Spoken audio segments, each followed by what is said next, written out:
हमारे साथ अंकुश दबे जी हैं जो पर्यावरण के क्षेत्र में गंभीरता से और फुल टाइम वर्क कर रहे हैं। आइए उनसे बात करते हैं और चर्चा करते हैं। प्रोसोपिस जूलीफ्लोरा विलायती बबूल जो मेक्सिको से आकर हिंदुस्तान की जगह जगह शहरों के अंदर, गांवों के अंदर फैल गया है, जिसने देसी प्रजातियों को नष्ट कर दिया है और पनपने नहीं दिया है। तो वो अपने विशेषज्ञ के रूप में आपके सामने अपनी टिप्पणी प्रस्तुत करेंगे। तो दबे जी, बताना चाहेंगे आप विलायती बबूल ने हमारे पर्यावरण को कैसे नुकसान किया है और आगे हम कैसे इसे हटा सकते हैं?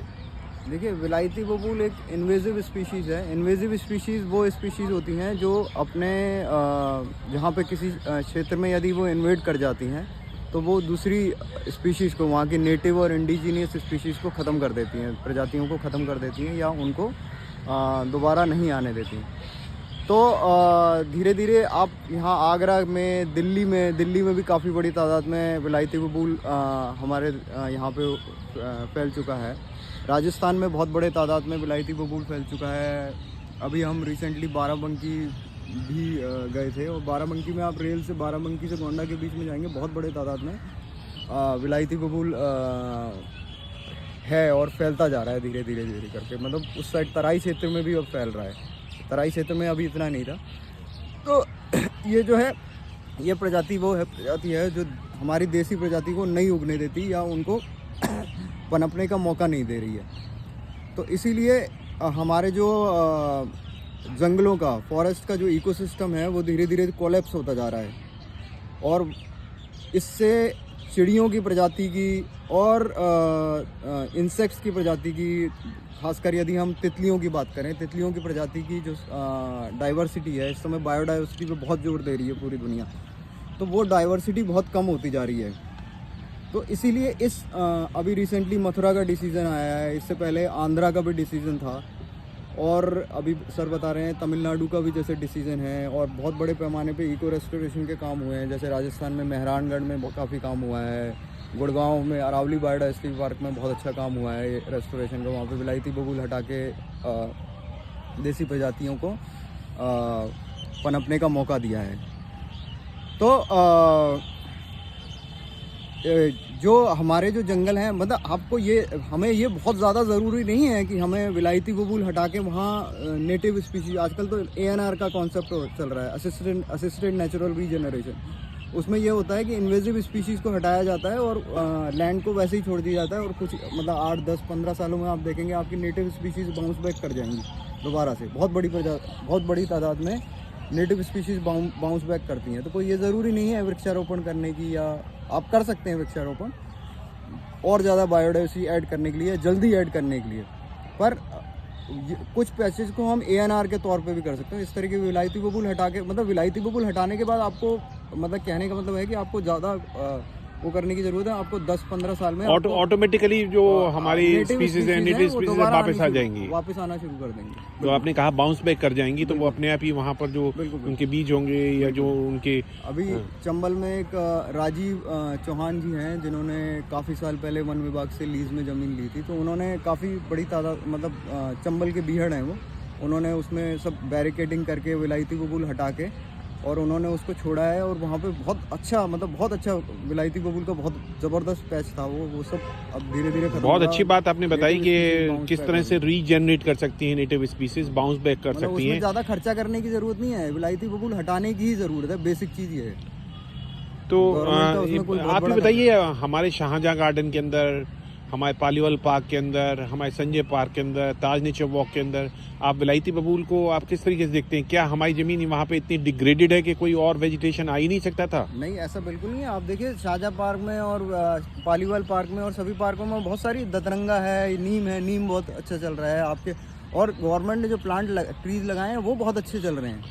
तो ये तो हॉर्टिकल्चर डिपार्टमेंट की लापरवाही है कि उन्होंने इस इन्वेसिव स्पीसीज को ग्रो करने के लिए मौका दे दिया। शाहजहाँ पार्क में अभी मैंने करीबन 1 साल पहले रिसेंटली सर्वे किया था, वैसे तो करता रहता हूँ, पर रिसेंटली 1 साल पहले ही सर्वे किया था, 120 प्रजाति के पेड़ मिले। जब 120 प्रजाति के पेड़ शाहजहाँ गार्डन में हो सकते हैं तो फिर विलायती बबूल आखिर क्यों?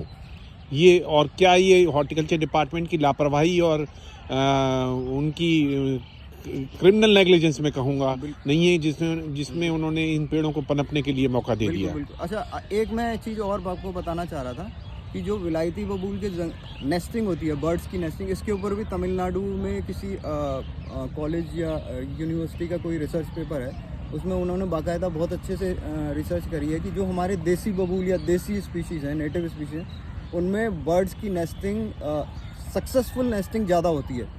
बर्ड्स देती तो हैं मजबूरी में, जब जंगल में पौधे ही नहीं हैं तो वो क्या करेंगे, वो तो उनको मजबूरी है कि उनको विलायती बबूल पे दे रहे हैं। पर जो उसका सक्सेस रेट है, मतलब जो उनके चिक्स हैं वो बहुत बड़ी तादाद में मारे जाते हैं विलायती बबूल में, जबकि उसमें जो है देसी बबूल में या देसी प्रजातियों में जो उनकी सक्सेस रेट है वो बहुत ज़्यादा है।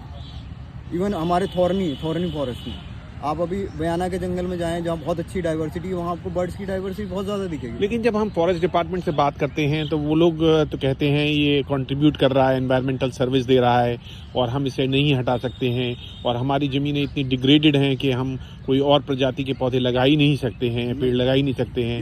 लेकिन ये भी मैं समझता हूँ कि क्या उनकी बात में कोई दम है या एक बहाना है कोई एक्शन लेने का, न लेने का? ये इस बात में बिल्कुल दम नहीं है। इससे भी ये तो कुछ भी डिग्रेडेड लैंड नहीं है। जब राजस्थान में जोधपुर में जो मोल्टन रॉक्स, मतलब जो लावा के पहाड़ हैं, उन पे जब रेस्टोरेशन हो सकता है, वो तो और भी डिग्रेडेड है, वो तो उससे भी ज़्यादा डिग्रेडेड है। तो जब उन पे रेस्टोरेशन हो सकता है तो यहाँ क्यों नहीं हो सकता? तो ये फॉरेस्ट डिपार्टमेंट और हॉर्टिकल्चर डिपार्टमेंट की लापरवाही हमारे कहूंगा सामने ही आप बाईपुर के जंगल में देखिए, बाईपुर में जंगल में विलायती बबूल के नीचे पीलू के कितने पेड़ हैं, सल्वाडोरा पर्सिका ओलियोइड्स के खूब पेड़ हैं, पर वो बढ़ नहीं पा रहे क्योंकि ऊपर से धूप रोक रखी है विलायती बबूल ने। यदि केवल विलायती बबूल हटा दें हम वहाँ से तो वो अपने क्या आप भविष्य देखते हैं? क्या हम लोग अपने जंगलों को विलायती बबूल से मुक्त करा सकेंगे, और क्या स्ट्रेटजी और क्या एक्शन प्लान होना चाहिए हम नागरिकों का कि हम इसमें सक्सेसफुल हो सकें? नहीं, देखिए सर, आज से 10, 15, 20 साल पहले इसमें अवेयरनेस नहीं थी। ये जो भी अवेयरनेस आई है 15-20 सालों में, ये इसमें काफ़ी अवेयरनेस आ रही है और काफ़ी काम हो रहा है और लोग जुड़ भी रहे हैं। अभी रिसेंटली आप मथुरा का डिसीजन देख लीजिए, बहुत अच्छा डिसीजन है जिसमें वन विभाग ने भी साथ दिया।